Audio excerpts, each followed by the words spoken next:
নমস্কার বন্ধুরা, আজকে আবারও চলে এলাম একটা রেসিপি নিয়ে। সুন্দর একটা রেসিপি, খুব অল্প সময়ে করা যায়। দেখুন, মরলা মাছ এখানে ধুয়ে আমি রেখেছি পরিষ্কার করে। টমেটো, পেঁয়াজ, লঙ্কা কেটে রেখেছি, সর্ষে বাটা করে নিয়েছি। তো এখন আমি এটার মধ্যে মিশিয়ে দেব হচ্ছে সমস্ত পেঁয়াজ কাটা যে ইনগ্রিডিয়েন্টসগুলো রয়েছে সেগুলো। টমেটো, পেঁয়াজ, লঙ্কা সব আমি এটার মধ্যে দিয়ে দিলাম। তো এখন দিয়ে দেবো হচ্ছে সর্ষে বাটা। লঙ্কা, নুন দিয়ে সর্ষে আমি একটু সামান্য জল দিয়ে সর্ষেটা বেটে রেখেছিলাম, সেটাই এখন দিয়ে দিচ্ছি। তো এটা কিন্তু খুব সুন্দর একটা রান্না, অল্প সময়ের মধ্যে অল্প পরিশ্রমে খুব সুন্দর একটা রান্না। তো দিয়ে দিলাম হলুদের গুঁড়ো আন্দাজ মতো। এখন দিয়ে দিব সর্ষের তেল। এই মাছটা কিন্তু সর্ষের তেল ছাড়া এইভাবে রান্না করলে একদমই স্বাদ লাগবে না।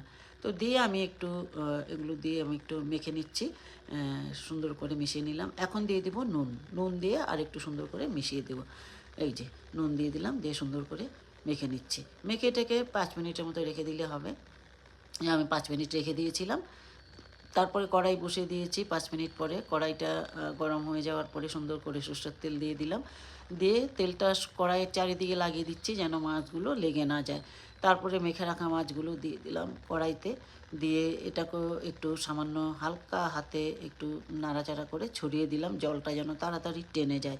স্বাভাবিকভাবেই যখন আমরা একটা কিছু মাখি সেটা কড়াইতে দিলে পরে কিন্তু জল ছাড়ে। সেই জন্য জলটা ছাড়ার জন্য কিছুটা সময় আমাকে ওয়েট করতে হবে এবং ফ্লেমটা কিন্তু পুরো বাড়িয়ে দিতে হবে।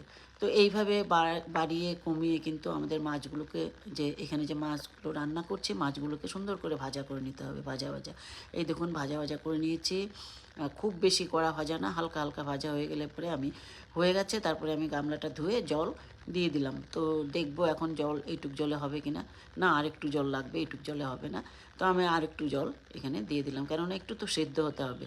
হ্যাঁ, তো এটা দেওয়ার পরে 5 মিনিটের মতো, 5 মিনিটও লাগবে না, 3 মিনিটের মতো সেদ্ধ করে নিলেই কিন্তু মাছ রেডি। ঠিক আছে? তো খেতে কিন্তু অসাধারণ হয়েছিল, অসাধারণ। সত্যি বলছি, আপনারা করে বাড়িতে রান্না করে আপনারা আপনাদের অনুভূতিটা আমার সঙ্গে শেয়ার করবেন প্লিজ। এই দেখুন জলটা টেনে গেছে, মাছও সেদ্ধ হয়ে গেছে, টমেটোও সেদ্ধ হয়ে গেছে, খুব সুন্দর হয়েছিল খেতে। কী বলবো আমি। এখন আমি মাছটাকে নামিয়ে নিলাম। এই দেখুন দেখতে কী সুন্দর হয়েছে কালারটা। আপনারা ধৈর্য ধরে দেখার জন্য আপনাদেরকে অসংখ্য ধন্যবাদ। আপনারা সবাই ভালো থাকবেন, সুস্থ থাকবেন। আগামীকাল দেখা হবে আবার একটি ভিডিও।